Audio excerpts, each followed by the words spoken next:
I'm Commander Shepard, and you're listening to my favorite podcast on the Citadel, Raw Dogs.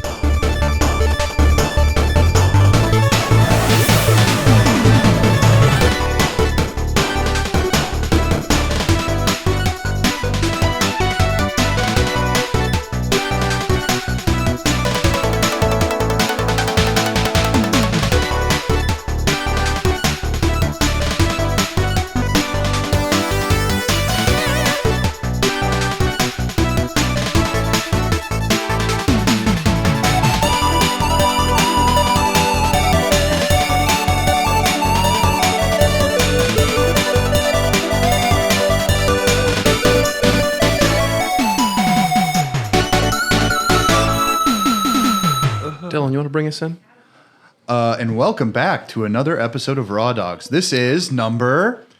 I think this is 28. I don't know.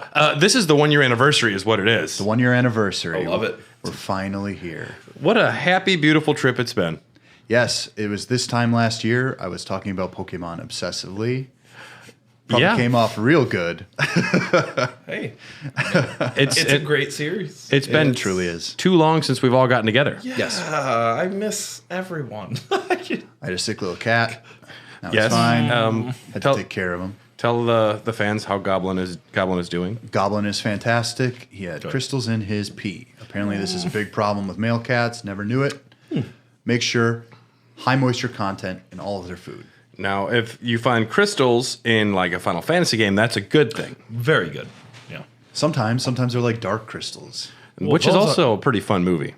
Oh my god. We're already That was here. a leap. All right, yeah. Well, if you talk about cat urine, I'm going to talk about the Dark Crystal eventually. I like the movie fine. I'm not against it.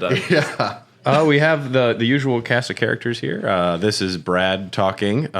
It's so wonderful for you to be here. This is Raw Dogs, part of the Greenlit Podcast Network. Check out the other amazing shows. Who's this handsome gentleman to my left? This is Nicholas Nellen speaking to you. I'm so happy that you could join us today. I'm not even sure I knew that was your last name. Your name does sound like a Marvel character. My name alliterates, and I also have two middle names, so I need to get knighted eventually. You need or be an author of great fantasy works or something. Yeah. Well, What's the middle name? One day. What's one of the middle names? The full name is Nicholas Sean Riley Nellen, which a sir in front of that, just like It's one of the most Irish sounding names I think I've ever heard. that comes with the territory. Yeah. That comes with the territory. And speaking of things I didn't know about Nick, we were going to record last week. We had to do it a different day, and you weren't able to join because you said your brother from Saudi was in town? Yes, yeah. My brother lives in Saudi Arabia. He works for AECOM. He's an electrical engineer there. Is he a Dubai boy? Yes. Yeah. Gotcha. Yeah. Boy. Well, I believe he lived... I'm forgetting what city he lives in. This is how terrible of a brother I am. Did he get here in his flying car?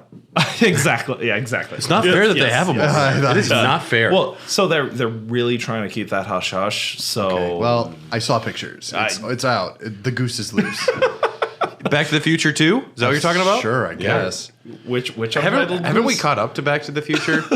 Yeah, I think that happened 5 years ago. That was when the Cubs won the World Series. Actually. They were close on that, and then Biff as president.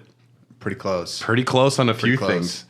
And who's this across from me here? And now, of course, I'm President Dylan. President-elect the cutest. Dylan.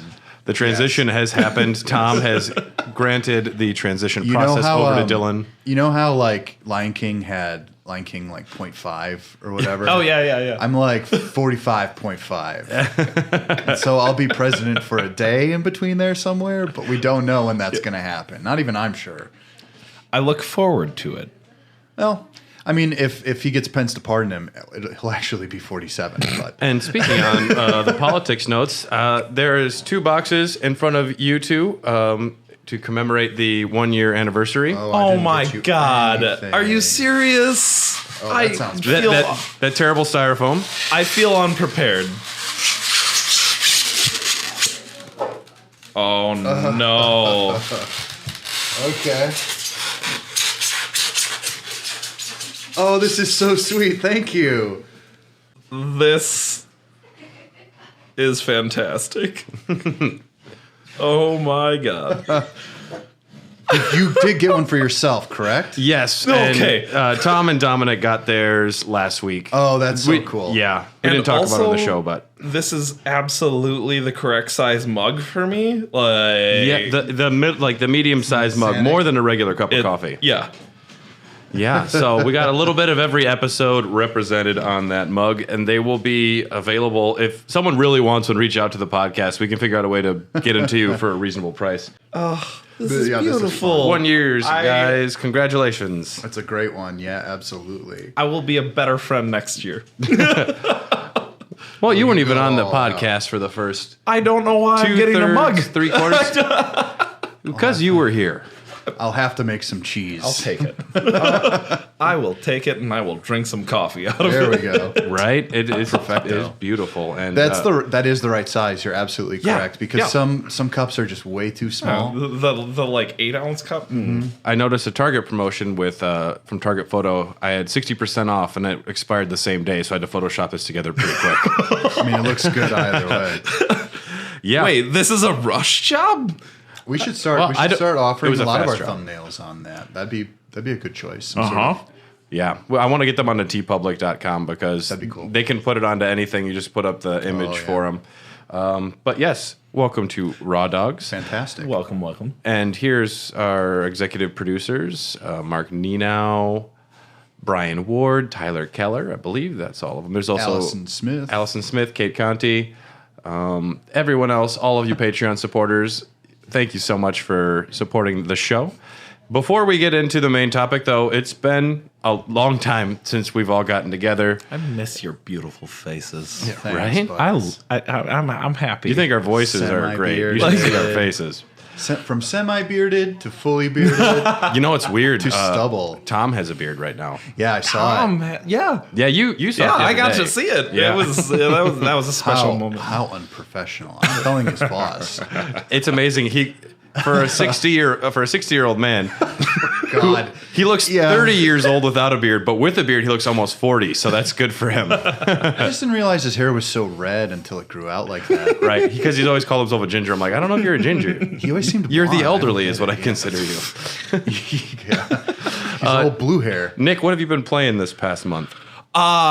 Last month, oh my goodness. Anything that you want to talk about? Well, I got really jealous of you playing through P5, but I won't talk about that right now. Because our next episode is a very Persona 5 Christmas. I cannot wait. I have not played this in 3 going on almost 4 years, so it's going to be very interesting for me. It'll be a good group. I'm going to have to it'll be brush fun. up, but I can find enough stuff about it. Yeah. It's okay. Just watch YouTube videos. Don't just go straight to Makoto fan art. Well, I find her like she's cute, but like she's not like like wow wee. Yeah. That's Ryuji. It would be better to be in a relationship with her because she's like got her shit together. And here is the sneak preview is of Queen. this is the sneak preview of the Okay. Persona. Yeah, That's this it. is all it's gonna be. No more waifu It's talk. literally gonna be talking about who we would date. We're so lame. It's like, what do you guys do after school? It's like Fantasize. No, actually, I have been playing Assassin's Creed Valhalla. That has been my my new flame recently. Ubisoft does the best job in the industry of giving you just all sorts of distractions, and that game just leans into my ADD. So like, it makes me upset. I can be sailing along, and then it's like, ooh, a raid. Time to go. So that has been my obsession. I haven't gotten very deep into the game, but I have also done a lot of work on my settlement because the game opens up and then lets you do what you want. Well, I hear. Well, I mean, even these new Assassin's Creed games, they take like 3 times as long as They are from 1 to 4 even. they are massive. Yeah, I can't. I Like- literally don't have the attention span, and I've gotten to the point where, and we'll talk about this more on like the Dogcast as well. Is that when these new releases come out now, I'm kind of a little jaded about it. Almost to a point where it's just like, yeah, all right, another one of these. Okay. They've definitely not done anything to help them earn any favors here. They're collectathons. And I think you're going to find at the end of the year that when we have to do our Game of the Year lists, that I'm going to have all the odd men out. No, well, dude, I was watching a few different YouTube shows about like games of the year and who they think's going to win awards. Yeah, and it's pretty sweeping that a lot of people think Hades is like the game of the year. Spoiler alert! And then a lot of people are like, but it's probably Last of Us 2. For some, for Game Informer, it will be. Yeah, let's just put it that way. No diss on Game Informer, but the thing with the most broad appeal by a lot of these editorials is always going to be like the crowd pleaser. Yeah. So, what are you playing Assassin's Creed on? PlayStation 4. I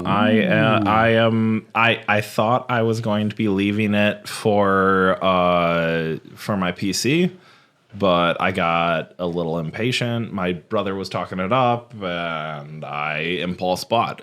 And I don't hate it. No, That's A-okay.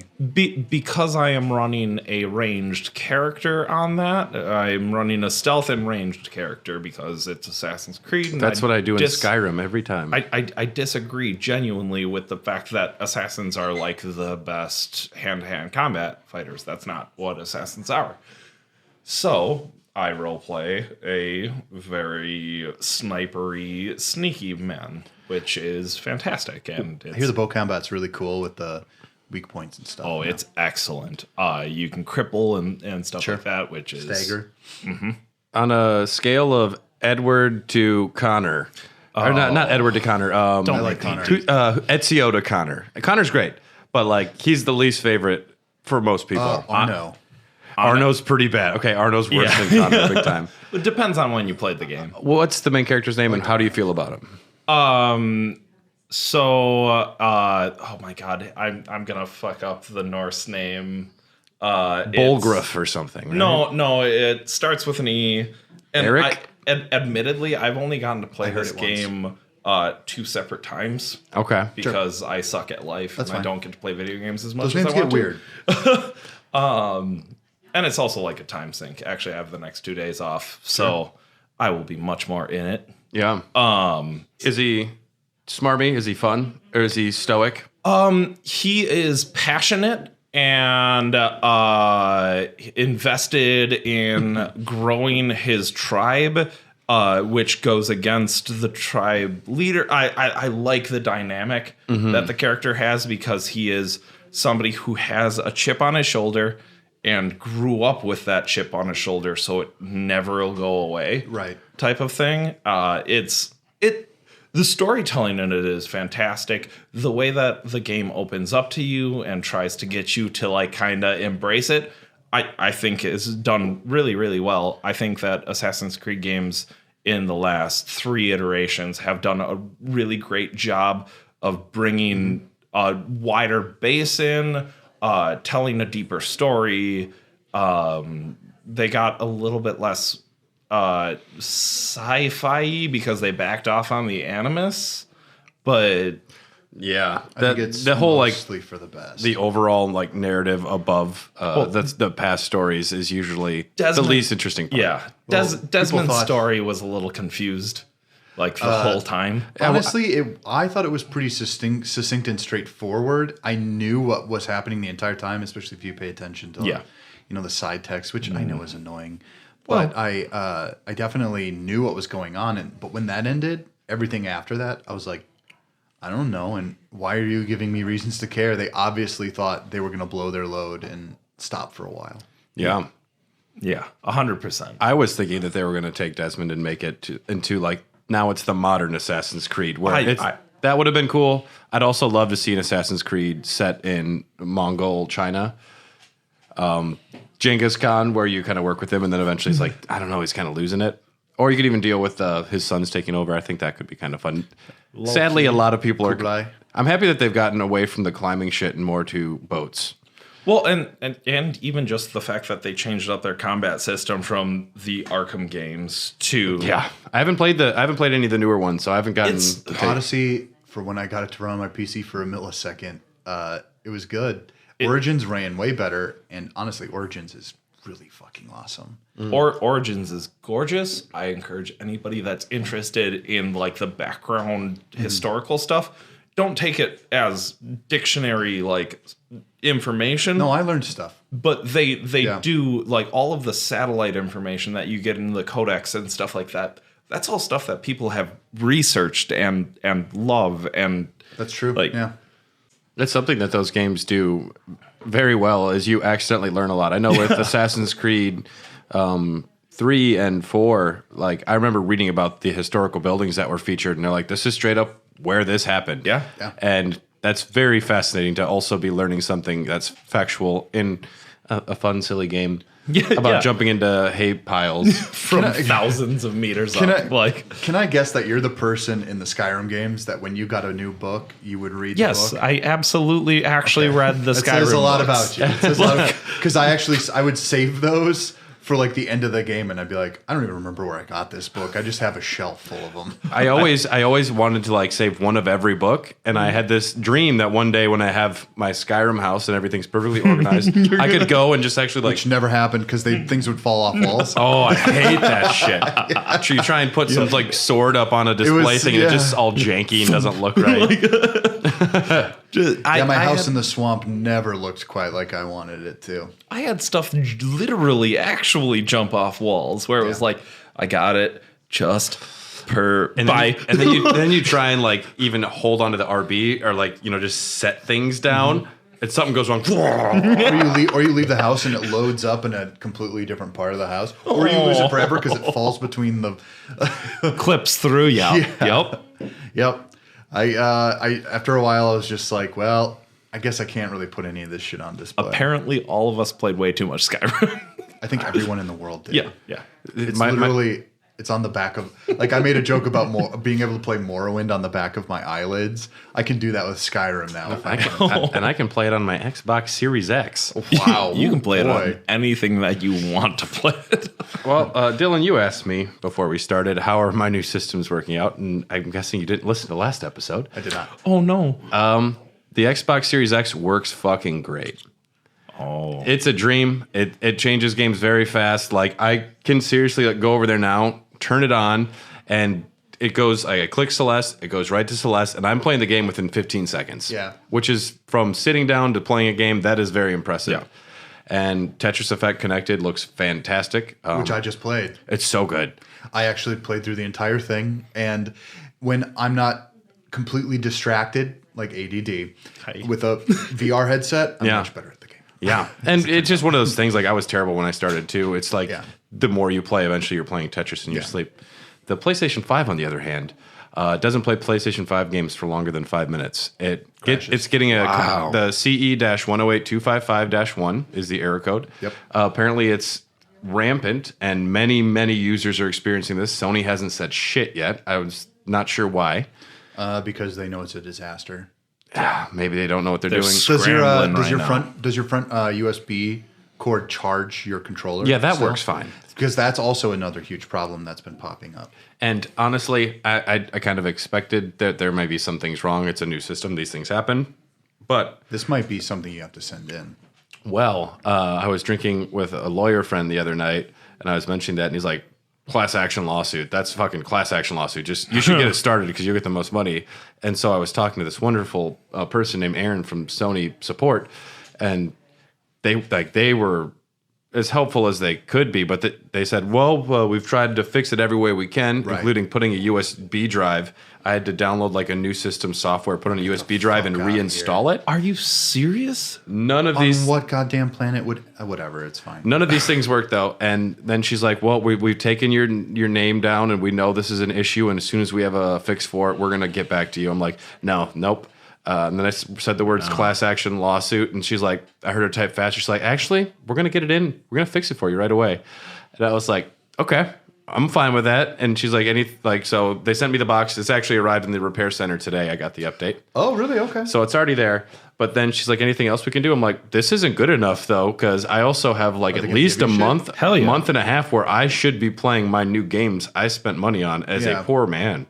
And she's like, I don't have the authority, but they're going to take a look at this. And you'll be compensated in some way for your time.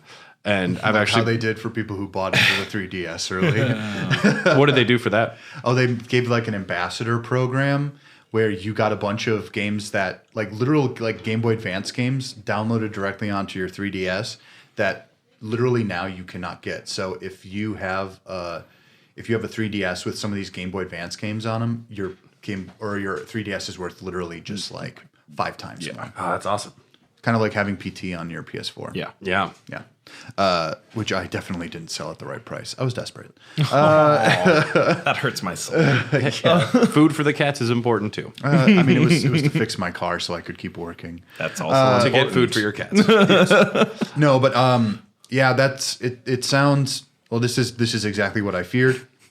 If I had bought into this too early, I would definitely be like smacking myself on the forehead because I am going to get a PS5 before a Series X. I do plan on owning them both because I'll be honest with you, Game Pass is just such a rip-roaring good deal. Yeah. I can't not. So, someone asked me about, well, when do you think the next like Grand Theft Auto or this are coming out? Do you think it's worth getting a Series X? And I'm like, yeah. And I probably won't buy a new game for the Series X for the first half a year it's out, but I will play the shit out of it. Yeah. And it's a fast, fun system, and it's great switching between things. It looks great. It runs better. I've never had my cats interested in like the particle effects of a video game, but they are both trying to play Tetris. Like it's Watching those little whales fly across the screen. well, and there's just like the million little particles that spread around, and that's really what gets them. But And I can fucking see it too, huh? the coolest thing about the PS5, the controller is the most futuristic, like high-tech thing about it. I can't wait to feel that haptic. The haptic feedback is insane. Yeah. Like every gun will have a different trigger squeeze. I feel that, dude. That sounds cool. It's the only reason I might get that new Call of Duty. Even when I buy this inevitably in March or April of next year, like I'm very excited to try it then. It's almost as if to me the console watch didn't even happen. I'm like, well, I'll just wait till they fix this horse shit. Yeah, and it's an odd launch where you're not buying it to like play the new games nothing because they're new. also playable on every other system. Yeah. I heard a lot of people are actually just like, listen, these issues exist, but they're planning on selling them on eBay, and there are people who will still buy them like that. And honestly, I could have just put the PS5 back in the box and sold it for probably $800, but I'm going to get it fixed. Just get it fixed. It's yours. And so what I have been playing recently, I've put in 23 hours into Celeste. Okay. I had never beaten Celeste before.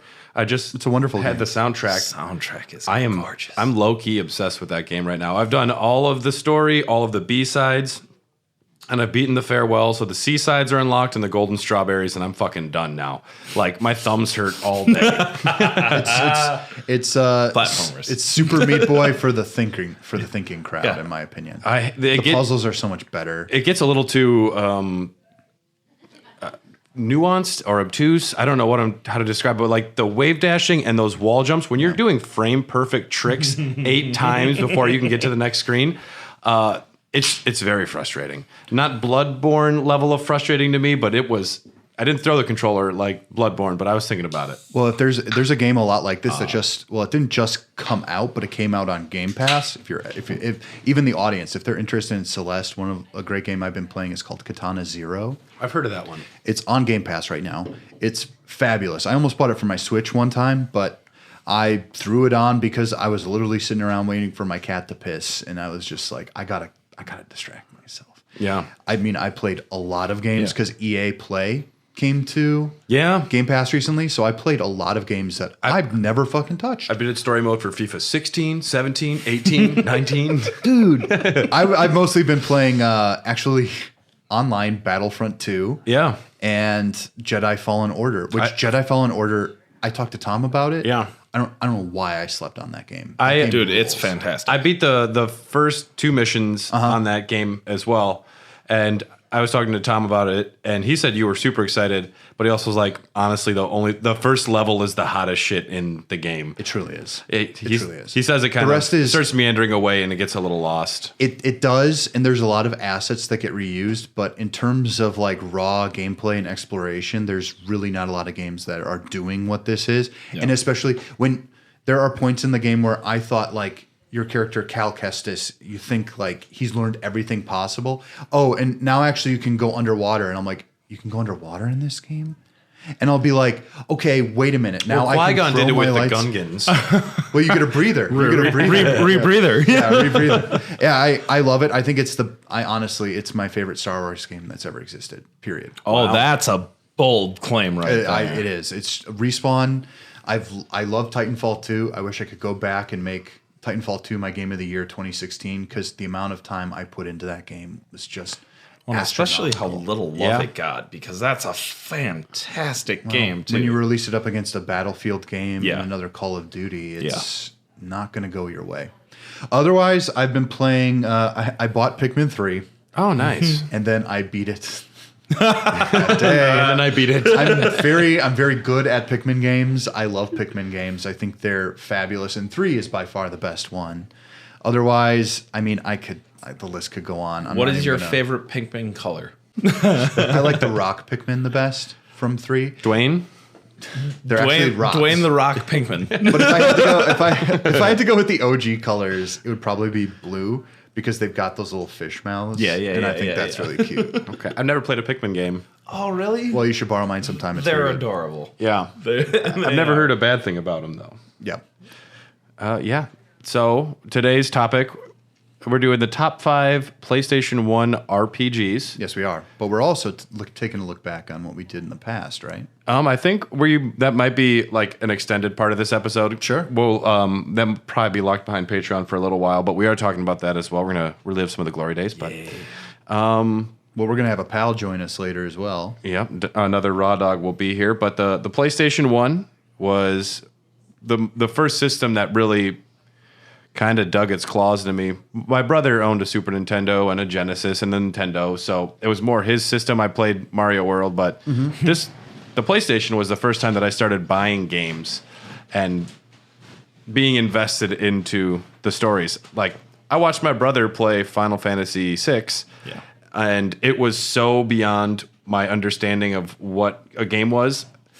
And so the PlayStation 1 is an RPG powerhouse. Yeah. And my brother and I got probably a third of the collection, and he has all of like the really obscure, wonderful ones: Legend of Legaia, Lunar the Silver Star 1 and I 2. even forgot that one existed. Lunar 2, Eternal Blue, the Legend of Mana. Legend of Mana is amazing.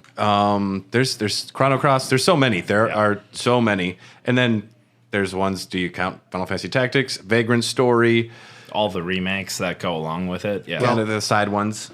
Well, it's funny because I loved JRPGs and I discovered them when I was about like 10, and this boy basically had just a GameCube.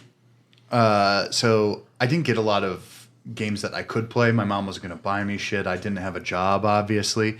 So a lot of the stuff I did was, the first Paper Mario. I could play that. Otherwise...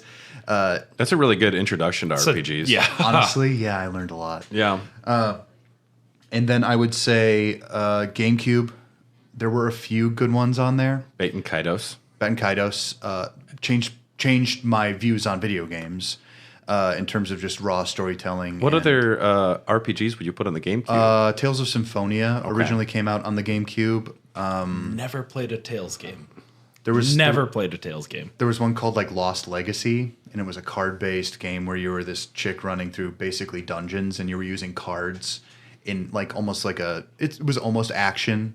It was almost like an action JRPG, but it was a little lame. It looked awful. But you did play a lot of the PlayStation RPGs eventually. Well, later, and I got into it right before all of them became expensive. So I would buy a lot of these from used game stores, and I'd be like, hell yeah. I'm like, well, look at the art on this one. This one's pretty cool, too. Like, I heard about this before. And so that's exactly what I did. I mean, I got all the Final Fantasies, literally played them all the way through. And, I mean, the rest is history there. Like, they're my favorite games. I think... Final Fantasy is it.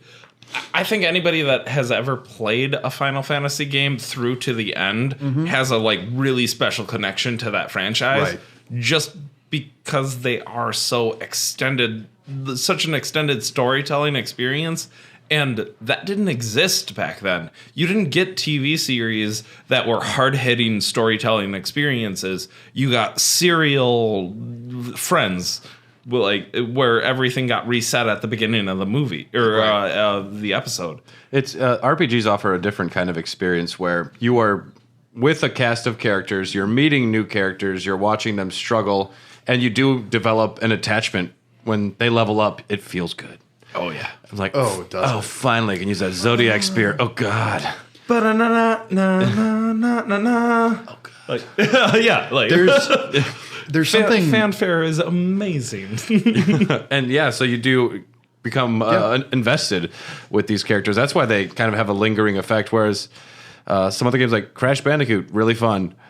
I don't long for it. I don't have like fond memories of that. Yeah. Versus you can put on any song from like Final Fantasy VII or Suikoden and it immediately just transports me. It's nostalgia. It's like it's lullabies to me, some of that music. Well, these are what I consider to be like the first true, like especially once the PlayStation hit, when they were really able to go out into different artistic atmospheres. Like these games looked different from each other. They could play different from each other. Whereas before it usually was that top-down kind of isometric, you know, Final Fantasy thing, and then it would scroll off to the side, and that's how all these games looked. This is where everything went just like, everyone just went, oh, what can we possibly do with this? And I think that's what I found special, because even as I started getting into these from when I was like, you know, maybe 15 on, I found that each of them felt so different and experimental that, I don't know, like games just don't do it anymore. They don't try that hard at this. I think the PlayStation 1 offered a unique opportunity where you were able to make a game with a very big story, and you could do it with a relatively small team. Like, if you were trying to pull off any of these RPGs today and have it have any chance of success in the industry, you need a massive team for years. 5 years, maybe. The development costs to put out something. But back then, one step above the Super Nintendo, it offered a lot of opportunities. And it was kind of the Wild West, because we now have the ability to use like different camera movements. We can make this cinematic. There were no rules on how video game storytelling was done. And Chrono Trigger and Final Fantasy VI and some other things from the Super Nintendo paved the way. But I think some of the greatest RPGs of all time, or what became kind of tentpole standards for what to expect, really happened in the PS1. Yeah, absolutely. Like, it's the framework for modern RPGs built up around it. And that's not to say that there hasn't been more of that, because I would argue that there are games that have done the exact same thing of just like restructuring how RPGs work. But PlayStation 1 did a phenomenal job of laying that groundwork. And sadly, I mean, PS2, then there's some pretty solid RPGs on there, but by the time you get to the 3, 4, and now the 5, the numbers have gotten so small because it does take so much time. And outside of your Final Fantasies, there's not a lot. And what you're seeing is Kickstarters and calling back to the more simple framework for these games, because you can tell long stories, and the systems are so important to these games. Well, think about it. Think about this though. If they made an actual sequel to Chrono Trigger, I'm sorry, Chrono Cross, I would play it tomorrow, because that still makes sense. And if it looked the same, I would still be playing it. I love sprites. I do too. And it doesn't even have to be sprites. It can be very simple images. A lot of the stuff I like now is literally just animation in games. I like nice animation, and if the animation looks good, I'm pretty much set. Like, I don't know if you've ever played the game Owlboy. It's not an RPG by any standards. I've not touched it. But it's the most gorgeous pixel art I've ever seen in any video game, bar none. And if they made something in that vein and they got a nice team on it, I'd go gaga. And I don't need graphically powerhouse things. That has its place. I will be impressed. I will go ooh and ah, just like everyone else. But for me, if the gameplay doesn't work, it's already over for me. Chrono Trigger, like if there was like a successor to that, and what you are seeing is on Kickstarter, like a Yuden Chronicles, like we got the Suikoden guy back, and he's making this, but there's one that's like the Chrono Trigger spiritual successor called Sea of Stars. Yeah. Have you seen the trailer for it? I've seen clips of it. Okay. I haven't. I want to watch it. Okay. And just so you guys know, I backed on a level which was maybe more expensive than I should have. But there will be a statue in game that I get to design, and it'll be a Raw Dog statue. Oh, nice. Yep, there will be a Raw Dog thing in this game. I love it. Yeah, but that's what people want to play is RPGs that can be made. Like, what was that really great one for the Switch? It's what I was trying to futz with. Where there's like the 8 different main characters. It's something Octopath. Octopath Traveler. Yeah, Octopath Traveler. That one's fun. I don't think it's like a masterpiece by any means or imagination, but it was great. It is a template for other people to follow. Yeah. Because that is like, I don't know if you played through it at all. Oh, I beat it. The scene and setting were all done so well in their pixel art form, which is something that falls to the wayside so often. And then beyond that, they also had like amazing animations for all of your moves and stuff like that. Amazing atmospheric particle effects. And the music. It's literally shifting the camera down. So you're seeing it more on a level playing field as the characters. But the way that it's animated then, it just switches up so nicely, and the camera focuses and it pushes away when you move further away. So it actually feels like a camera's following you. Yeah, it's definitely not. They did that thing where like the camera would shift just like a tiny bit if it would look like a 3D image. Yeah, yeah, exactly. It's actually in the I'm sorry, the Suikoden new. A Yuden Chronicle. Thank you. I want to. They're not going to get any new gamers from the title. I want to promote it because it looks amazing. If they called it Titties and Beer, you'd get more Call of Duty fans over. Yeah, just ask Pat McCurdy. Doritos and Mountain Dew, you know. Oh, and you know Pat McCurdy, huh? Sorry, I don't mean to roast him on here. I just heard him way too many times. Oh no, we made a beer named after him. Yeah, we recently had a beer called 30 Different Pat McCurdy's. And then he came into our brewery. And did he sing Sex and Beer? He did not sing Sex and Beer, but he was in our brewery. he messaged us on Instagram when we might have posted about it, and he just said thanks. I really just want to meet him, or I want to be at a show of his, and I want to be like, play the Bobblehead Museum theme song. He did that one too. For our Australian listener, Pat McCurdy is a local legend around Wisconsin. Local legend, of course. He makes all those cougars cream their jeans. Speaking of creaming their jeans. We're gonna break down what we think are the top 5 RPGs. This is, of course, the Raw Dog's opinion, and it's the rawest opinion. Sure. We each made our own personal top 5. Some of it might be controversial, I think, because I don't think any of our lists truly match, and I think some of it is going to be. There's one game that was in all 3 of our lists, and that got the top number 1 spot. Is that 9? It's in the list. Okay. And so we have the top 4. That was easy to determine based on our list. But we have to kind of have a discussion on what number 5 should be right away. Yeah. I'm going to list some possible games that could be thrown in there. Breath of Fire 3, Star Ocean 2, Vagrant Story, Moon, Final Fantasy 8, Chrono Trigger, Lunar the Silver Star Story. Are we going to count Chrono Trigger because Chrono Trigger is ostensibly a SNES game? That's why I wasn't sure if we should put in there. I don't think we could. fair. I mean, we. I could don't talk, think it's. I'd rather. I would prefer. I would prefer original. Works. So we'll throw Chrono Cross in there instead. Yes. If you'd like to, that's perfect. Yeah. But so we have a handful of games that might take the 5th spot. As far as ones that I've played, Breath of Fire 3 and Lunar, the Silver Star Story, and Final Fantasy 8 are games I've all beaten. Star Ocean 2 is a game that, to this day, there's too many systems in there. I don't think I would be able to understand it.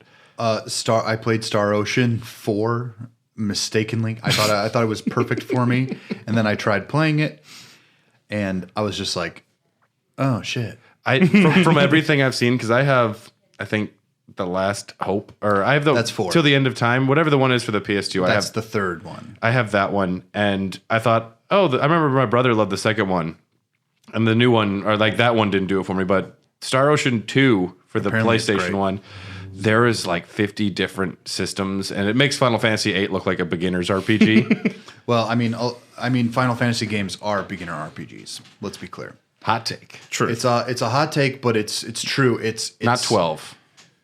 Okay, yeah, I'll agree with that. Yeah. Yeah, or maybe Tactics, but the rest of them, I had buddies who had never played an RPG that like picked up 7 or 10, and they're like, "This is great, dude. Well, Waka 10 is is- pretty cool." 10 is the one that I tell people to play. If you're looking at a Final Fantasy game, play 10. I told my buddy that it was a Like- sports game. And if you play through enough, eventually you get to play Blitzball. And he got to Blitzball. I was like, "This is bullshit, Brad. This is not a sports game." You're a trickster. I mean, these games are made for broad appeal for the most part, and so there's a lot of depth hidden there, but you really have to search for it. It's not until 20 hours in most Final Fantasies that you actually start seeing the systems progress in the way that they're meant to. Yeah. My example would be the materia system in 7. It doesn't get good until way later. How many people didn't match materia with other materia of the same type? And even on Didn't think it was going to work. even on replays now, I'll like try different materia combinations, and I'm like, I wonder if that does anything. And sure enough, there's a lot more depth in there than I initially thought. And it's a good system. I like it a lot. But My go-to is just the enemy skill matched with all. So it's just anything I do wrecks you. Yes. well, and I think that allowing for customization in these games and kind of letting you break the system is almost the most important It's aspect the joy of of it. Well, and that's why I think Final Fantasy VIII does deserve to be on this list, because when you really show what that system is, That card system.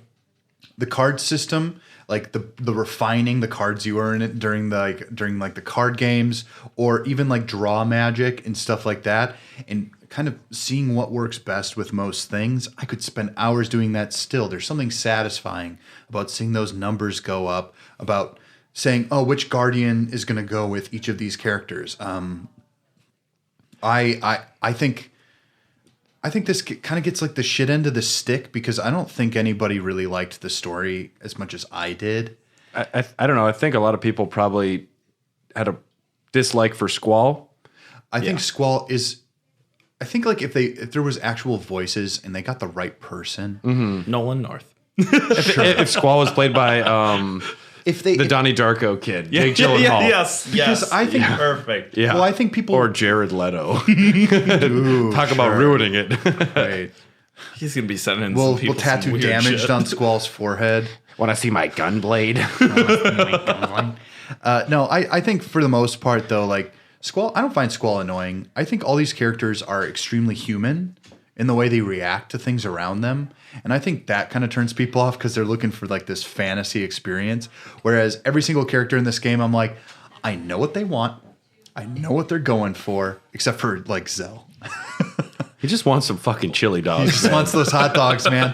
And he'll wait in line for them. Honestly, he has the most relatable character arc for me. I'm hungry. I understand. The villains make sense. The story doesn't really kick into gear He's until got that. disc 3. There's something about Mary haircut though. It's true. It's true. It's true.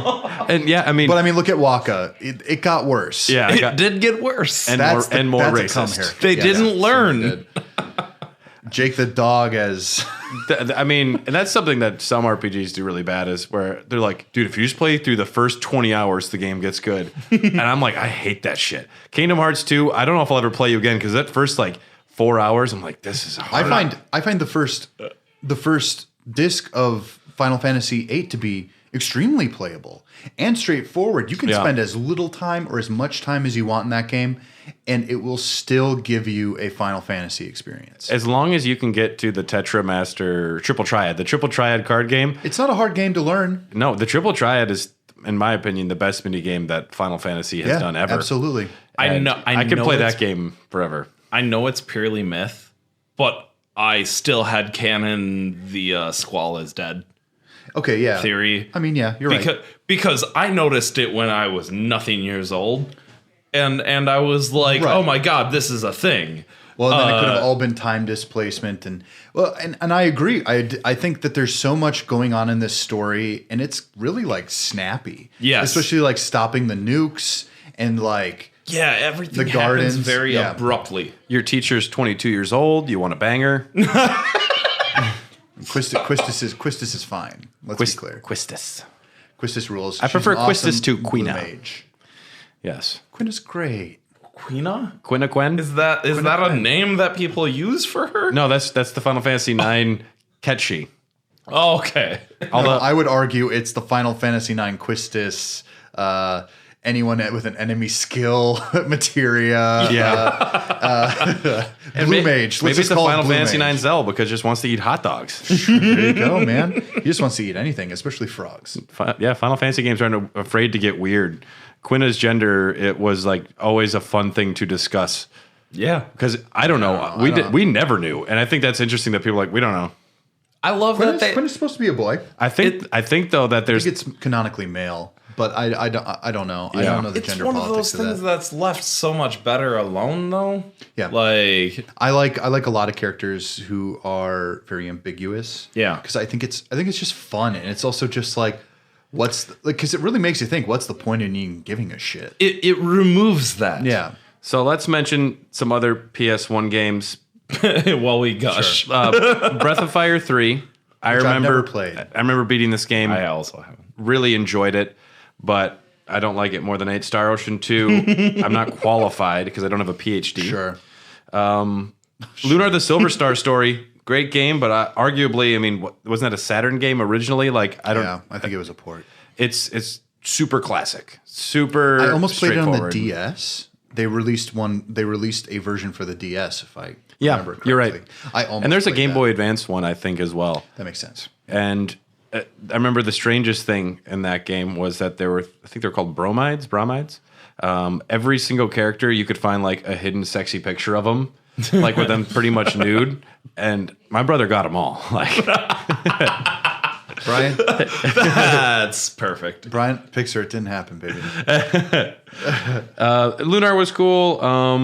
Chrono Cross, I'd never really dabbled in too much. I beat Chrono Cross. That is a very strange video game. Yeah.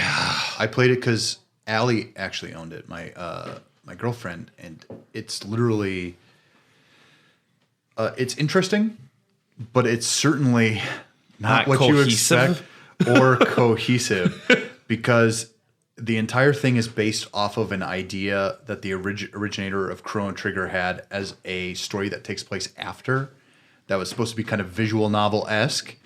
Then he's like embarrassed by it and he's like, I can do it better. And then he makes a full game about it. It's a story where they don't acknowledge the first one, but takes place in the same world, but doesn't make any sense because nothing looks like it should. Mm-hmm. And you're just like, what does this have to do with anything? Yeah. The environments are very annoying. It feels very messy.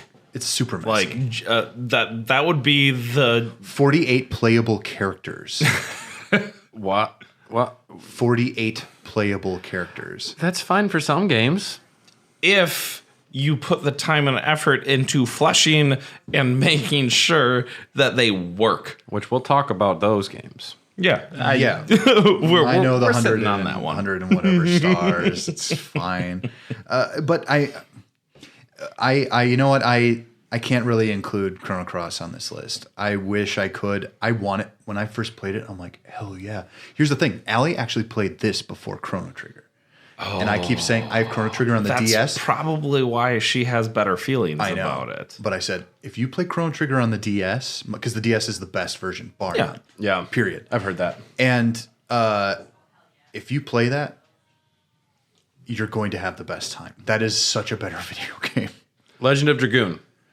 Do any of you guys have thoughts on this game? Now, hold on. Allie, can you come into the room, please? I've never played. Welcome, Allie. Would you please tell us about Legend of Dragoon? I kind of remember the premise, but you're this really cool dude named Dart. who I don't remember exactly what happens. You find these cool gems. I don't know. You can like transform into a dragoon. You pair up with the prince at some point. There's a lady with black hair who you think is evil at first, but she becomes your ally. And then I don't know, you fight dragons. I remember I got stuck for a year in one of the temple mazes. I couldn't give you a good synopsis. I just remember. You like the game though? Oh my god, yeah. I think my favorite part of the game was every time they would attack, they would like had like a little catch saying of the attack. It made me want to. Now this is pod racing. Yeah, harpoon. You know, That's so Wizard Annie. but yeah, that guy was my favorite character. The guy with the harpoon, the first guy with the harpoon. Yeah. Hey, he can harpoon me any day. Any day. Goku looking ass motherfucker. Yeah, Look I at think him. he's on the cover. Yeah, I he is. mean, but also, who doesn't want to get with it? Goku? And Dart is short Yeah, for can I see it? Bartholomew, actually. Bartholomew, yeah. Based off the Three Musketeers. Yeah, it's a deep cut. He's D'Artagnan. I was gonna say, is he the evil side version of Bartholomew? Bartholomew? No, yeah, it's a. I don't know if it was due to just really bad translation, but like this story was super hard to follow in this game. You played it, right, Brad? I played through some of it, but honestly, it didn't work for me. And it was, I think, Sony trying very hard to make their own Final Fantasy. Yeah. And Did you play it, Nick? I touched the. I will not touched say it that. once. Yeah, I will. I will not say that I actually played the game because I you just played fingered it it for a once and second. just bounced. Yeah. Like So I there- was. It was a messy system, and I didn't dig it. So I did get to the fourth disc to like the final bosses. It's like you have to fight a series of dragons at the end. Yeah. And I don't know what I did, but I did not have enough like healing potions. So Oh, what a bitch. Yeah, that sucks. I kept dying and dying and dying and dying on this one like dragon that's I've got had like that a one happen. hit kill. And I've actually never beaten the game, but I'm right at the end and I still have my little purple PlayStation 1 memory card with the game saved. you want on to borrow it. that, I have it. She oh, owns it, yeah. I own it. we've been locked down in quarantine for 8 months. You haven't beaten it No. because there's a million better things to She's do than an play Legend of essential Dragoon. But also, like, here's the thing. Like all Allie, of those Allie, other games. Allie had a few games that I had never played, and I went right to them. And then I looked at this, and I said, no. You watched me play it, and I remember you being really annoyed. You made me turn the volume down. Yeah, I remember it's really bad. I remember thinking this is RPG by committee. It's like focus testing a movie to death, and I feel like that's kind of what. That's what most video Yeah. games are these days, too. So Yep. Yeah, I would be remiss. An if- era where they didn't do that. That is another thing that the PS1 is great for. Yeah. They didn't focus test it half to death. There's a few creators whose story and vision was able to Yes, shine. Absolutely. And speaking of Suikoden, The first one, I've played that. the first one, it's pretty straightforward. What is most memorable about it is its political tale, political intrigue. You Yep. start off on one side of the army, you wind up opposing your father, who is a general in the other army, and little character moments that wind up defining, like, you can have just like one interaction with one character, and you know who they are, and then you don't see them for maybe most of the game if you don't play with them, but they're burned into your brain in a really great way. Suikoden's very good. It's a fast RPG. I love the 6-player battle system Yeah. where having someone in the back rows actually means something, Yeah. and then having people in the front rows Yep. actually means something. In Final Fantasy games, especially in the 2D ones, you couldn't really tell sometimes where they were placed, give a and shit. it would confuse. You could Most of the in time, it 7. didn't matter. It was pretty obvious. Allie, Unless if you you were a want light to, you're mage. welcome to just be on the rest of this episode. Yeah, you Let me grab my beer. Join us. There she goes. I'm abandoning Carly. She's good. You have to share the seat. Actually, I really- that's, Oh, yeah. that's how this works. I first played Suikoden on the PlayStation Vita. Yeah. If that makes any sense, because you can just download. Honestly, the PlayStation Vita is the perfect way to play half of these games. Yeah. Dude, low key, the Vita is like the best RPG system is, that has absolutely. existed. No, I Just know. because it's got, what, Persona 2 or 3 on there? 4. It's got Persona 4 on there. Golden, baby. The best Persona game. Please make sure to tune into our Persona 5 Christmas episode next time. Later. We will get there. Okay. Excuse me, bitch, Teddy. But we have to make a decision on what number 5 is. I'm going 8 because I'm just throwing it out there. What are my options? Pretty much Suikoden in Final Fantasy 8, I think. I'm gonna throw it in for Suikoden because 8 is arguably one of my least favorite Final Fantasy games, and that comes purely from a tax on my anime brain. I think. Sure. Like, I got really sick of OP anime protagonists right around that time, and Squall felt like it. He was despondent and disconnected. I'm going to do something weird here. I'm going to do something weird, and I'm actually going to say 8. I love Suikoden to death. It's one of my favorite games of all time, but 8 is a more interesting RPG. It's doing more, I think, interesting things story-wise, system-wise. As far as Suikoden, I like more, but you got to give it to 8. I think it's such an interesting game. And I'm very happy that Squaresoft, after the success of 7, didn't just be like, fuck it, make 7 too. Right. That happened later. Yeah. Essentially, yes. Yeah. So, we're going to put number 5, Final Fantasy. Oh, I'm so glad. Number 8. I have to justify my tattoo. I really do. It's And we're going to now do the next 4 RPGs in the second half of this episode. Number 5 wound up being Final Fantasy VIII. And we have made the list, and we have decided the other 4 already, so there will not be a debate, but we will be gushing.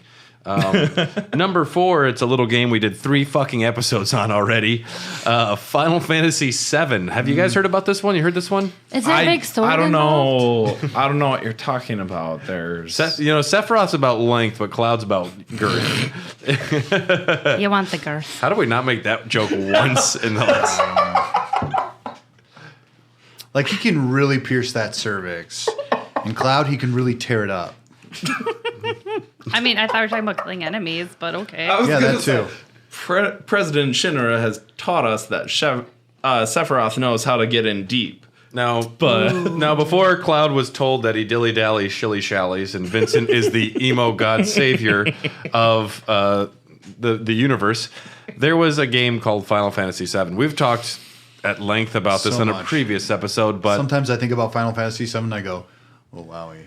I mean, you've had the pleasure of even interviewing a voice actor, Mr. John Eric Bentley, wonderful man, the voice of Barrett for the new remake. Yes, he was even funnier than I thought he would be. Final Fantasy VII was a big deal. The fact that this game came to the PlayStation 1 over the 64 shaped the generation of consoles, put 64 in a world of hurt. Granted, I think that would have happened regardless, but this was the first big company to jump onto the new system. 7 did a lot of new things for RPGs. I think Final Fantasy VII shines in the way that it is almost this, like, it set a benchmark, and you couldn't go below that anymore, and you just had to surpass it. Because anything that tried to, like, ride the line and just roll with it automatically lost.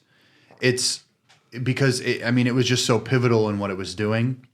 The early PS1 RPGs that were coming out, like Suikoden, got drowned in the Final Fantasy VII noise. They absolutely did. And it reminds me of like Final Fantasy X, and then they tried to do Suikoden 3, and they tried to make it like 3D models, and they tried to make it look as good as 10. It's like you're not there. You need to go different if you can't go as like pretty or as polished. It's not worth chasing a trend that you can't match, type of thing. And not many companies outside of Squaresoft or Square Enix at that point would be able to put out a product like this. I mean, with all the money of Sony Computer Entertainment America, Legend of Dragoon was their answer, and no one remembers that game that well. Even you, Allie, who you love the game or you played a lot of it, you're like, I don't know what happened. I played the game. I mean, I think it took me like 3.5 years to like get through the majority of that game. Because at the time, like you couldn't find like the game guide for it. Like you remember they used to have like those like GameSpot guides Game or whatever. Informers and stuff like that. Yeah. Like and the internet wasn't really a thing. Like you could find cheats for like Final Fantasy 7 or 8 when like the seed quiz and whatnot. That was it. That's all you had was just like some weird like TXT like just little document hanging out on the like online. But no, I would say like they really tried to like up it with the 3D models, like with Legend of Dragoon, it is all 3D model. But like with Final Fantasy 7 with the FMVs, like when you see that first one, when they're like running out of the Shinra building, getting ready to get in that truck, I was like, oh my God, Cloud's on a motorcycle. The motorcycle. I was like, oh my God, like it was so fucking cool. It looked great. I remember bringing friends over to show them a summon. I'm like, wait a second. Yeah, like give me a second. That's Ifrit, okay? And then I want to show you Shiva. I was gonna say I'm pretty partial to Shiva. Was good.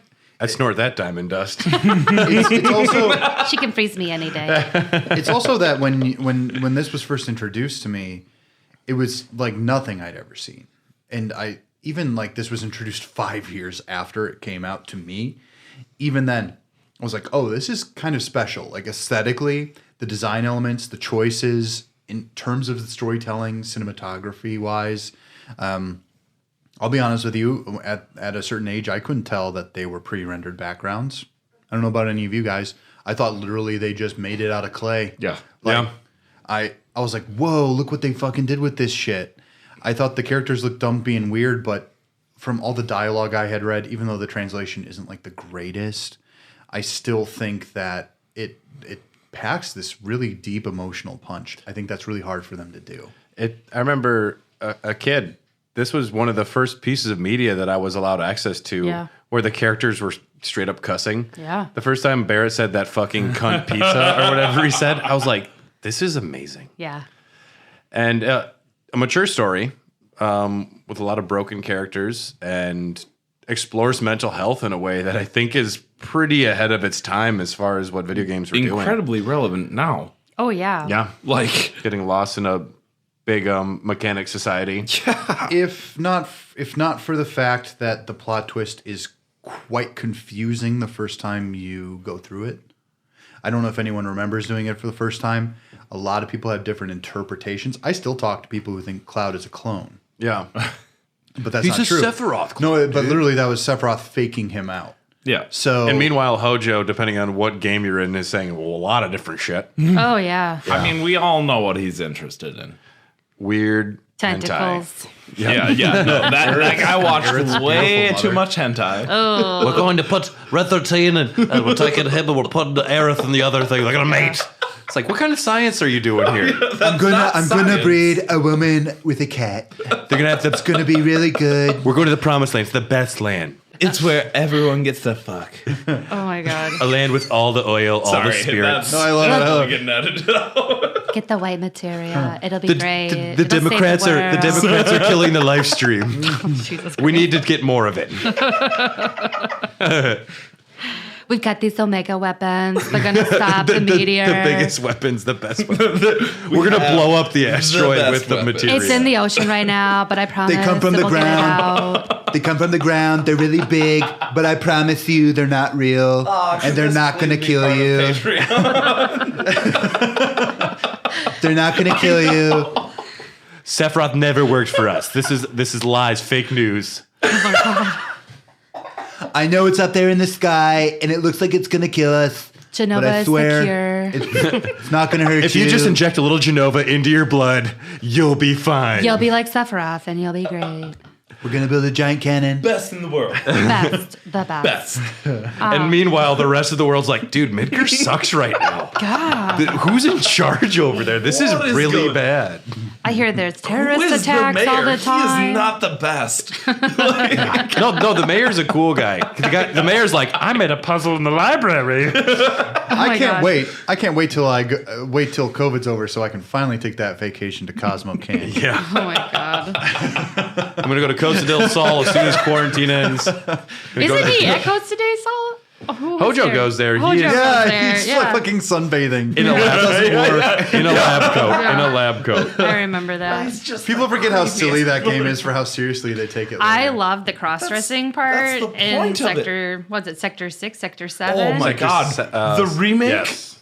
I don't know if you got to see the remake. I got to see some dancing. We can't spoil it for No. her. My brother already spoiled it for me. I saw some dancing, and I'm very excited for it. It is magnificent. I just remember, like, never really getting picked for it. You know, he always picked one of the girls. Oh, yeah, Until I finally figured out how to get the panties from the Honeybee Inn. You need to have the silky panties. You need something soft and sensual. Yeah. There's something shimmery. Something shimmery. Yeah, that's what it is. The one that always And then the screwed good me wig. was trying to get something out of the vending machine.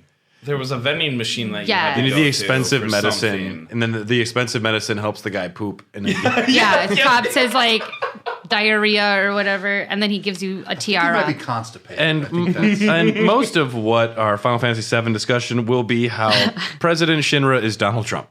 He really is. Any other final thoughts on 7 before we move on? I will say I feel so fortunate. Like, we got a PlayStation for Christmas as a family. Like, that was our family present for all the kids. And we each got a game, and my older brother got 7. And we're all trying to play it. We're not quite getting into it. And then finally, like, him and I are playing it together, and it's like just like a breakthrough. Like, all of a sudden, once you leave, like, Midgar, like, everything just opens right up. And, like, I just remember, like, I would come home from school, and he'd be playing, and we would just, like, play the game together. It's, like, such a good memory. How'd you get there? Were you there? Yeah. And, like, it was so much fun to watch. And yeah. Is Sid Highwind using a mop? Well, there was the mop. There was the bat with the nails. Yep. What was the? There was I forget some the other ones. I think Aerith had a stupid one. Eris. It's Eris. But Yeah. It is Eris. I have been I'm so I have sorry. been reprogrammed. I have throughout that entire time we were bopping in between those names. So honestly it doesn't fucking matter. No. Number 3. Hashtag still Number 3. Now, this is personally my favorite game of all time. I feel comfortable saying that Suikoden 2. Wow, there are cum stains all over it. This has gotten a lot of use, this game. Like, it looks like shit. Damn. Those PlayStation black discs. It even has a crack on the side of the case, Brad. I know. You humped it too hard. I used to sleep with this thing and just like hold it when I was going to bed, put it under my pillow. Suikoden 2 Wonderful. is a fantastic game. Yes. Did you play this one as well? You only played the it on first the PS one. Vita. Oh, you played the second one as well. Did. I played through half of the game and then I sold my PS Vita and then I don't know. I could literally still download this on my PS3 because I have it on the PlayStation Store. Yeah. Yeah, I could still play it, but I played through half of it. It was fantastic. It took the formula from the first game, which you have a pretty straightforward battle system, which I really like is that they didn't do anything too crazy to mix it up. Like, we're not junctioning, we're not doing this. You could put different runes on characters is pretty much it, but you only could do 2, maybe 3 runes, and it's pretty limited depending on whether or not you're a magic user, but 6 characters, the battles are fast. You'll choose what each character does, and then they'll do things all at the same time. So you're not waiting there, and like the fast character goes first, and it's whoosh, whoosh, whoosh, whoosh, and then everything, like, you just got to watch what happens. It's very quick, and then you can just free will and let the battles go fast. The story is it's what's most What's the interesting name of that there. villain again? I always Luca forget. Blight. Luca Blight is in many. I mean, if you played the game, you realize that he is one of the most despicable villains of all time. There's a scene where he is torching this village, and they are pretending it was the rebel army to incite support for their cause.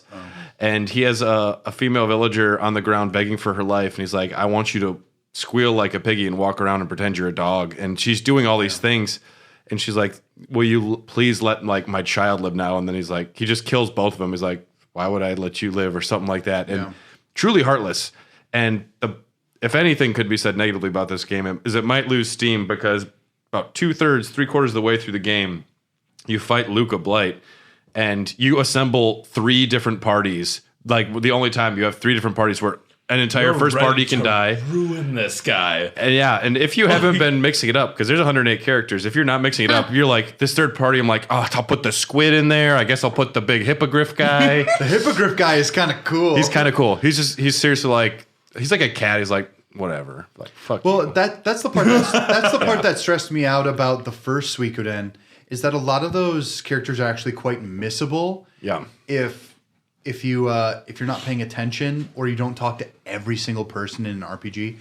I used to be the type of person who talked to every single person in an RPG. These days, I just cannot.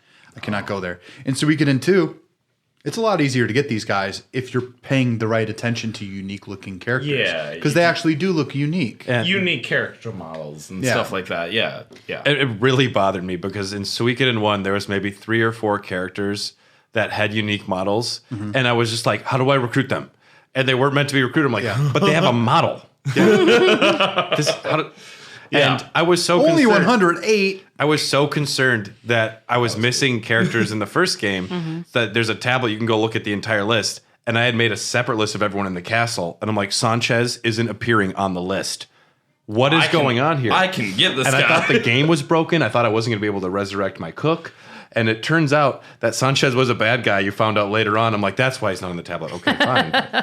Suikoden is a very mature story, which I really appreciate. Also, save data from Suikoden 1 can transfer over to Suikoden 2. Mass Effect style. Which you can bring that resurrected cook over. Yes, you can. Gremio will be there. And which I did on my PS Vita. Yep. To and which I say, for all of the great credit that Mass Effect got for all of that, I feel like they shouldn't have, because that feature has been around forever. I think Mass Effect overpromised what They did. I mean. In a Every big way. game? Like those Telltale games. Like, they always Other overpromise. than Hey, what the you shut your storytelling mouth is. about those Telltale games. They're not that good. I don't care. I like them. Suikoden 2, though, has some wonderful doggy people. The third one would introduce ducky people. And Sergeant Joe is cool. Yes. A cigar-smoking duck who doesn't wear pants. I'm into that. Yeah. But Suikoden 2 Sounds like is me. my Yeah. favorite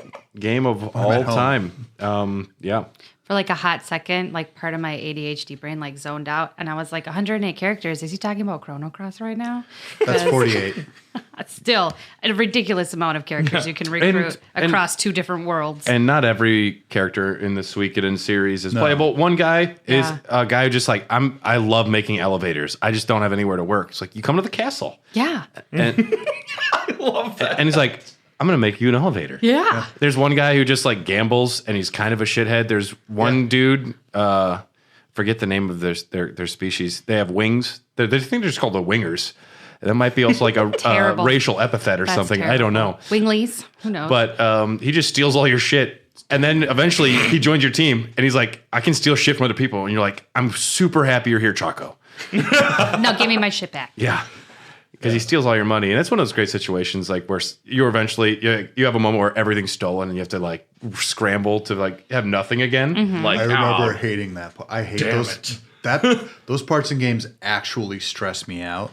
Just like, they've got all your shit. Chase them. I'm like, how did this happen in the first place, you incompetent clods?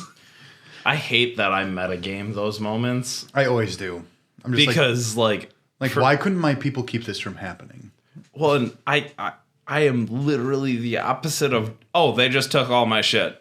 I'm not too worried about it. It's gonna come back. Yeah. Eventually, they're gonna give me back all of the things that I was supposed to have. I don't play arcade games anymore, but Yeah. like, and like if the game is designed around that, so it's a little more acceptable. And one other thing that I really love about 2 is you get to see the characters from the first one, like maybe 40 or 50 characters carry over, and you're like, oh, Futch, you're getting like Futch gets a new dragon after his dragon dies in a big accident, and he's no longer a dragon knight. They're like, we love you, but you can't be a dragon knight. And it's really tough to find dragon eggs, and he finds this super rare one. And Humphrey doesn't say shit, and he's there to help out. And it's really interesting. Like, it's fun seeing the characters explored and progress, and just hang out with Victor again. I will always take that opportunity, and it's a also- shame he never got to finish that drink with Annabelle. oh, It's these characters are very they're better written than the main character of the first one. These characters have actual like thoughts and feelings for the most part. It's not just them being swept up in the plot of the world, like the world events. There's something to be said about when you have such good writing that the Gravedigger character from the first game has left a bigger impression on me than Zell from FF8, who you spend a lot of time with, but you're just like, he likes hot dogs. He likes hot dogs. And the girl in the library has a crush on him. Yeah. And it's characters that can be defined so well from one picture and 10 pieces of dialogue. Yep. There's something to be said, like George R.R. Martin does that with his books, where there's throwaway lines about one character, and you can imagine an entire world built around one character, which is really great world building. Yes. And I'm very excited for A Uden Chronicle. Now, Dylan will have to guide us through number 2. Number 2, Xenogears. Oh, yeah, Xenogears. Which I actually had as my number 1. And I had it at my number 1 for several reasons. And this is also why I have a bone to pick with Final Fantasy VII. Because this was being developed around the same time as 7. And a lot of the resources just went straight up that thing's ass. Yeah. And while I think Final Fantasy VII is a great game, when I played Xenogears, I was completely just like, what? Games are like this? Yeah, but you like big robots and mechs, too. So. Yeah, but also the game looks a ton better. It mixes some 3D models with 3D environments with 2D character models. And they blend pretty seamlessly. This game is well known for a lot of things. It's heavy themes on like Nietzschean philosophy. Brad, if I had to describe this one way, and I know you've never played it, correct? I watched my brother play through a large chunk of it, and I know that there are giant mechs. Correct. There's a story that is complicated. Sure. And kind of difficult to understand, but I remember the art style being very striking. Okay. And the systems being a little too complex for my child brain to understand. The death blow system can be a little weird. Luckily I played this when I was like 19 for the first time. It's complicated how you have to use different combos for a certain amount of time in order to learn certain death blows. And then there's a whole different combat system for your mechs. However, it's at the end of the day, this is just a game that deserved so much more attention for what it was. Famously, on disc 2, there's just a ton of exposition. How many discs were there? 2. Okay. And on disc 2, there's so much exposition that literally they will explain what happens in certain dungeons, and then you'll go into a boss fight. This is because they didn't lose a bunch of their funding. They ran out of funding. Yeah. Final Fantasy VII had not just come out yet, and it wasn't just planned to be this massive success. I do kind of blame Final Fantasy VII for that. It took away a lot of people from the development team. A lot of the people who could have had any knowledge in 3D and kind of expedited the process, they were put into 7 because 7 was mostly 3D. Yeah. And 7 was a cheap absolutely. It was such a heavyweight giant project that involved so many people. It was in my opinion, it is the first AAA game, funded game. Where and it's a shame resources were just thrown at it. But it's a shame that Xenogears is suffering. Yes. If it was made 2 years later, it would have actually had everything it needed to survive. The dungeon exploration is like nothing I still have ever seen. Maybe Legend of Heroes, like Trails in the Sky series. I love that series. Yeah, me too. Trails of Cold Steel. Yep. It's actually quite a bit. It looks a lot like that, especially with the sprite work and the way that it's isometrically put. I love the battle system. I love it so much. Yeah. It's a lot of risk reward, and it's a lot of actually having to pay attention to what you're doing. Was that one of the first ones that started to do the area effect type thing where you got to control where you were making that choice? It was more or less like a fighting game. So you have these certain amount of points that you can use each battle, and then the triangle would be worth 3, which was a heavy blow, but you also had a lesser chance to hit. Sure. And then the square was 2, and then the X was 1. I think that's the order. I don't know for sure. But it would literally just be like if you weren't using some of these, sometimes you wouldn't unlock certain death blows because if you weren't practicing your hits, you wouldn't really know. There's also magic. There's a bunch of other stuff going on. The story is cuckoo bonkers bananas. Yeah. It's about reincarnation, and it's also about the seeding of planets from ancient aliens. So, okay. Hold Yeah. on. But You said the words ancient aliens, so I have to say aliens. It's not aliens, but it's aliens. It is, though. It's humans. Xenogears, is this the first in the Xeno series? Yes. Yes. Okay, because I have Xenosaga Verwil Zerschmach, some German shit, That is- episode 1 on the PS2. Spiritual successor. Okay, because it's got the Xeno in the name. I wasn't sure because it's supposed to kind of be in the same series, Yes. No, it's not. It has nothing to do with Xenogears, though. but they just took the title. And What they take is a lot of the themes. So if it's a spiritual successor, it's not quite the same. because I remember I got that game and watched the 20-minute opening video, I think 4 times, but never played the game. You can actually, Yeah. I think once you beat the game, I don't know if it's the second or the third one, you can just only watch the cutscenes, just like Mortal Kombat, and it's like a little movie. Which we have done. Which we have done. But one all thing of them. I remember, Mortal because Kombat especially is like I the had- perfect game to It's do like a that goddamn with. movie. yeah, I had Xenogears, but I played it on my PlayStation 2 because it was borrowed to me by a friend, and I'm sorry, Quantrell, I'll never give it back to you. Well, luckily I own a copy as well. So Quantrell, reach out on Patreon. We can figure out a way to get it back to you. sorry.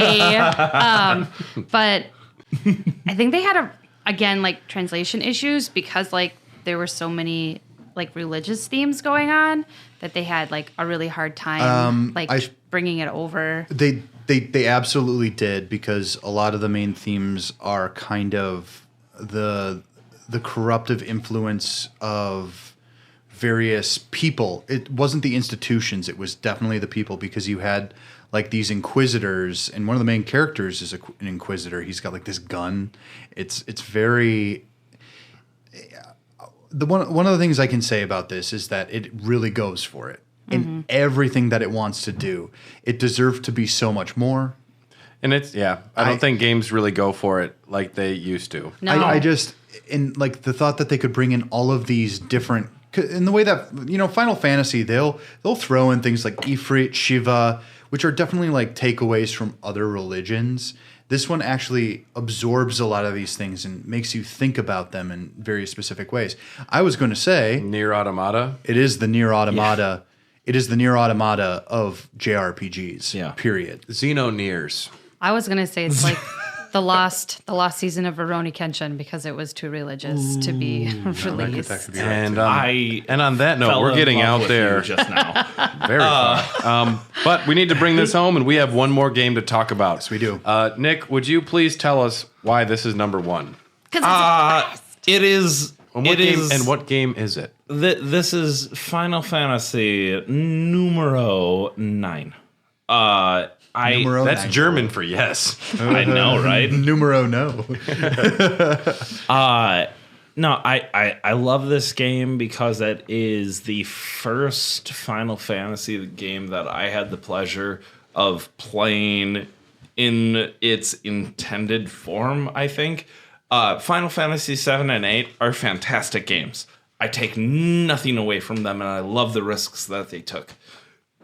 But coming back to its roots and installing that fantasy element into the entire vibe of the game, it felt so right. It felt so good to go back to knights and mages and all of that Fantasy. Yeah, just the fantasy of the final. And yeah, it was definitely Sakaguchi, because it was one of his last like main big pushes. Yeah. And it was a love letter to the original Final Fantasies. It was it was calling back, like it was an homage to what he loved about the series so much.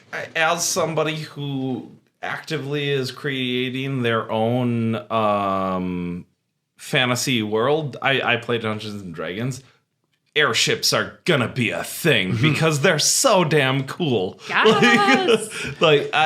All of those little like nuanced things that kind of fall by the wayside because they're just set pieces. They pushed all of it into it. The opening sequence when you meet Zidane and you like this little like rogue character with a tail, and he's like kind of got this like Han Solo like talking shitness to him. Yeah. And then there's the play. And then you meet Vivi. Oh my God, Vivi. You meet he's the best. But then you meet Steiner. Arguably the best Final Fantasy character. You meet Steiner, you meet Garnet, you meet all of these wonderful characters, and it's organic and it's fun and it whisks you away like on the adventure. Whereas some games take a long time to start, this one is fun and exciting right away. So this is kind of the Wind Waker of the Final Fantasy series.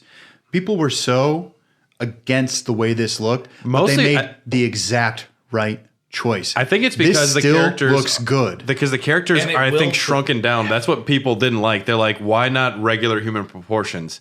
I think that's why, because otherwise the world looks great. They just didn't like that they made them non-human proportions. I think that was a problem. The painted backgrounds of this game, I'm sorry, are some of the best that have been put into video games ever.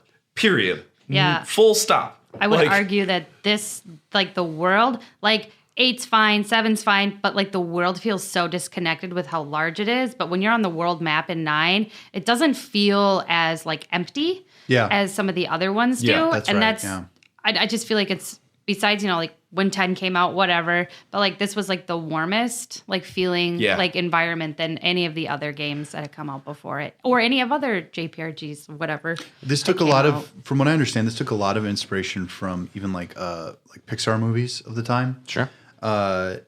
It also took like a lot of games at this point. They were definitely more interested in giving people like that raw like action experience, you know what I mean? Yeah. Because if think about Metal Gear Solid, which had just come out a year earlier than this, they were concerned about being adult in this era that they weren't concerned about making like a product that people would actually like. What I would just drool over the thought of happening is if they were actually made like an old school animated early Disney or like Five Goes West, like animated tale of this, because it'd be so perfectly translated. Studio Ghibli. That would be. That's called Ni no Kuni, by the way. And Dylan, can you explain why Vivi is what you said, possibly the greatest Final Fantasy character of all time? Super sweet and endearing, like a child. He's very young, but he's also this character who you find out later is artificial. And a lot of his struggle comes from the fact that he has to reckon with this idea that he is not dissimilar from the things around him, but that his experiences actually make him who he is. Which is a straight up conundrum that, everyone deals with, but it's so perfectly encapsulated into this character. And he's someone that you immediately want to hug, like, because he just like walking through the town and like someone bumps into him, he falls over. I'm like, come on, man! From the start, the way he's animated is pure genius. Mm-hmm. Yeah, he like the animations in this game. That's also another thing that they totally got right. No more stiff movements. Everyone looks like they were. Yeah, they'll do head flops. They'll jump around. And I love the character of Steiner so much because he's such a hard-headed, like single-minded. I am doing my job. I'm doing things right. And you watch that like facade slowly like chip away, and you get to the human underneath him. And then when him and Beatrix are having their moments, I'm like, this is so good. Yeah, I think maybe some of the later characters fall short. Aiko, I never really cared for too much, and Amaranth is whatever. I think he's fine. He was drawn extremely cool to make up for the fact that he was kind of lame. I think he was the mandatory monk character. But Freya Crescent is fantastic. Freya, so I genuinely think like the people, they're the characters that suffer in that game. They only suffer because they don't have enough screen time, and that's I agree. That's purely on them not having enough design time. That's them not having enough time to do what they wanted to, because I'm sure every single one of those characters had a fully fleshed out thing that they wanted to do, but coding and these games were made within 2 years. Yeah. That's something we have to remember as well. It's and not then they came out like a year after each other each and every single time. So it's not a AAA modern day game. Yes. It's not. Well, it can't be anymore. Like it can't be, even from like a technological standpoint. I'm going to throw this one over to Allie. Can you describe Kuja, what his motivations are, and just describe the character of Kuja? I remember him. He reminded me of a different Final Fantasy villain. Which one? Kefka? Yes, he reminded me of Kefka. Kefka's a little insane, though. Kefka. Well, You didn't really play six. Kefka is the Joker. I don't know. Kefka's got a lot more style than Kuja. Kuja's a lot more plotting, and he definitely has like this. He's got like this sociopathic, like, I'll wait my time. I've got nothing but time in the world, baby. Yeah. why do I remember? It's been so long since I played this game. 'Cause I played it in high school. I just remember him and Zidane having a connection. I think they were like created from brothers. this. Yeah, they were like, They were both like, genomes. yeah. Yeah. They literally call them genomes, and they're made by Garland.